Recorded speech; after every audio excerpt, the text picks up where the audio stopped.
And are you refreshed? Good. Now what? On the aisle right here. Yeah. Please let Esther know after this that she looks more young and beautiful every year.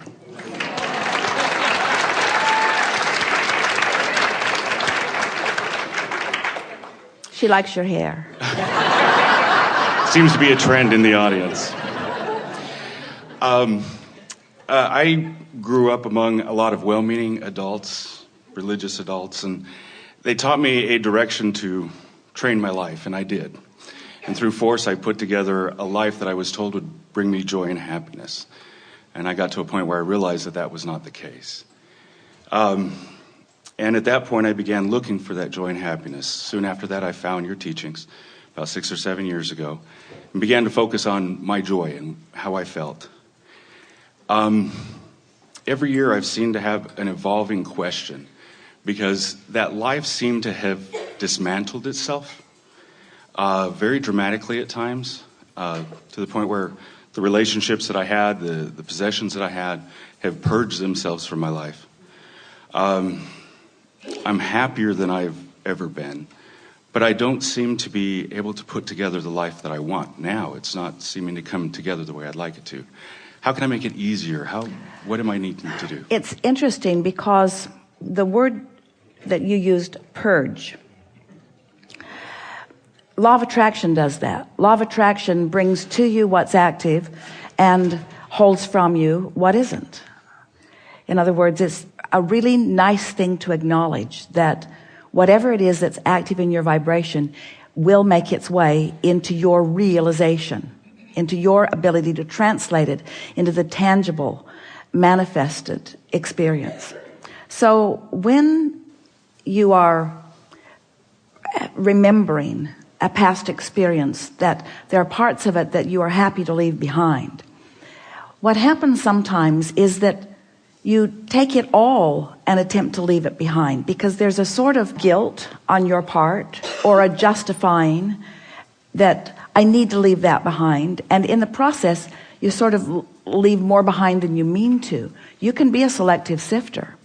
And what we've noticed is that in any effort to leave something behind, this is one of the most powerful statements that we have ever made.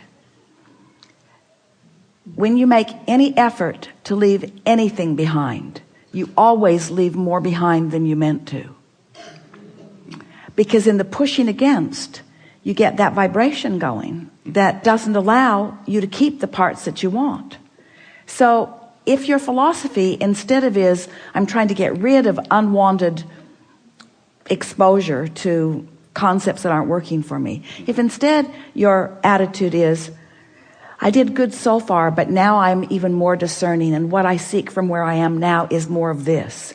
It's easier for you to keep the parts that you like and keep getting more of them while you leave the parts that you don't want aside. And the distinction is the purging, which never works, as compared to the allowing, which always works. So rather than focusing on what you want to leave out of your life, start focusing upon what you want to leave in your life. There is so much that you received from your well-meaning religious upbringing that still would serve you well. But in the feeling of control, you sort of wanted to get rid of all of it. And then you get lost in the process. Making sense to you? Absolutely.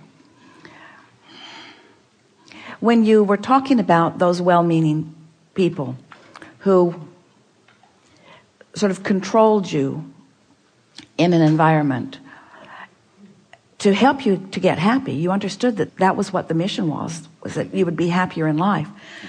We wanted to jump in there, but we didn't want to break your flow. Did you find them happy? No. See, that's the interesting thing. When you find people who are happy,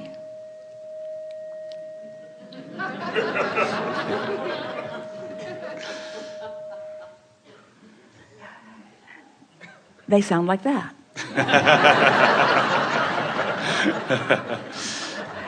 When you teach happiness through the clarity of your example, then it's easy for people to take what they will benefit from it. When you teach happiness from control, what you're really teaching is control. What you're really teaching is pushing against. So it's that conversation again. So we have a good basis here. Do you have something more that you want to say?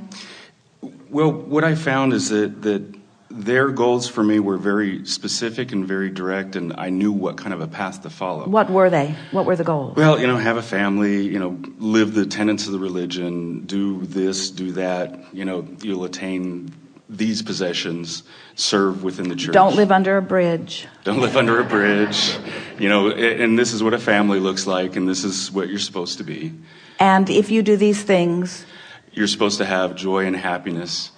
I got to a point where I realized that I was probably one of the happier people that I knew, and I didn't fit into that mold. To be able to fit into that mold, I had to be counter who I was. Everything that you're saying is accurate. Everything you're saying is true, but it is vibrationally off. Okay. Here's what we mean by that. The facts that you picked up along your trail are accurate. They were bossing you around, and they were trying to teach happiness from a place of not living quite as much happiness as you would like them to have lived. But at the same time, as you are focusing upon these factual things, in your pushing against, you are vibrationally out of alignment with what you now want. So if we could just sort of wave a club. Go ahead. For all of you, we would like you to understand that it really is as simple as this. Stop talking about the parts that you want to leave out and start talking about the parts that you want to leave in. It is that simple. So with religion, don't want control. Want self-empowerment.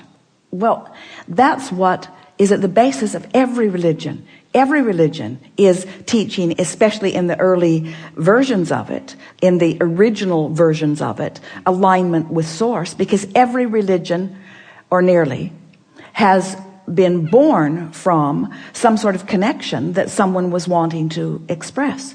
But then in wanting to control others, in other words, the religion, the true spirit is flowing through me, but if you get any of it, it's probably wrong. Yes. But I got it and I wrote it down, so you need to live what I wrote down. And you want to say, but wait, were you there this afternoon during this conversation?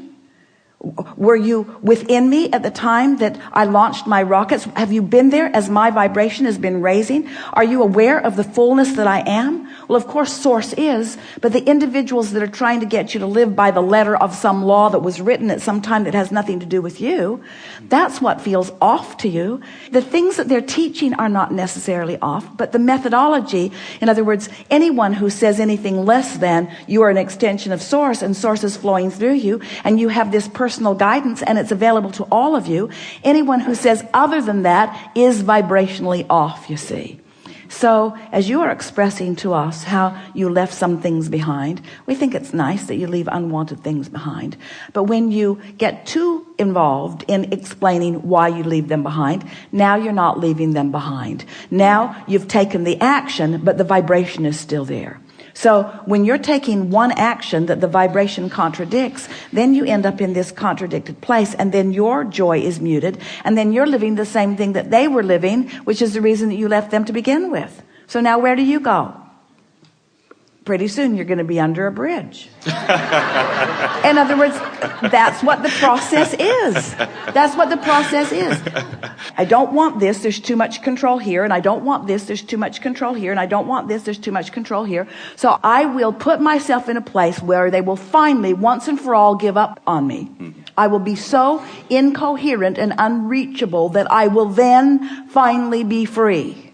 You get what we're talking about, don't you? Yeah. Where there is another process, and that other process is, I am this expansive person, and I don't have to explain it to anyone. That really is the formula. If you could decide that you don't need to explain to them why you left, but just appreciate everything that they gave you while you were there, your vibration would raise. If you would look into what you're living now that you adore, and think of it often, it will expand. If you look at a possession that is meaningful to you and you hold it in your vibration often, not only will it stay, but other possessions like it must come. As you look at aspects of people, we started to say people, but that's too big of a label, because when you look at any person, there are attributes that blend with your desire and there are attributes that don't blend with your desire. So don't just take a person at full face and say, I want you in my experience. Look at the individual attributes. This is beneficial in this way, and this is beneficial. I like this about you, and I like this about you, and I like this about you, and I like this about that, and I like this about that, and I like this about that. And before you know it, you have activated the basis of your life with the things that you care about, with the things that you like, with the things that are in vibrational concert with who you are. And under those conditions, those manifested versions must be real.